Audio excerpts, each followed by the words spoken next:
I'm going to answer this question, and I'm going to show you the 3 different types of Celtic salt and what makes them just a little bit different from each other. I'm going to start with the gray Celtic salt. This is light gray Celtic salt, and in this question here, if you're asking if gray Celtic salt is the same as Celtic salt, it is. It's just a form of the salt, and there's 3 different types. So the light gray Celtic salt, as you can see here, it's coarser than the other salts. It's more of the whole granule, and it's also has a damper texture than the other salts as well.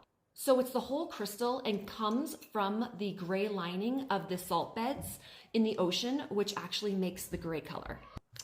And then we have flower of the ocean. Flower of the ocean has more of a light, flaky texture, and it's great as a finishing or garnishing salt.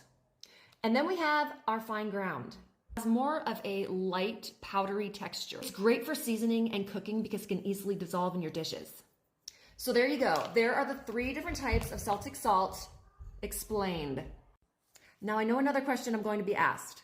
If I want to put it under my tongue to hydrate my cells, pull water into my cells because of the amount of magnesium and minerals that are in this Celtic salt, which one do I use? Honestly, you can use any of them for that. I like the fine ground because I lick my finger, I put a few granules on my finger, and then I put it under my tongue. And then I drink a half a glass of water. And I do this about 8 to 16 times a day.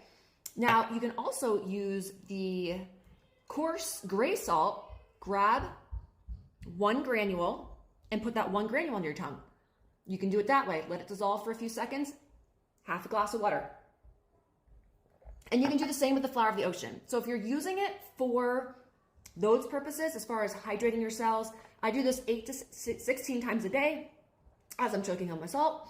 And this hydrates my cells. So watch some of my other videos. I talk a lot about how the magnesium pulls water into your cells, how this alkalizes your body, how this helps with electrolyte balance.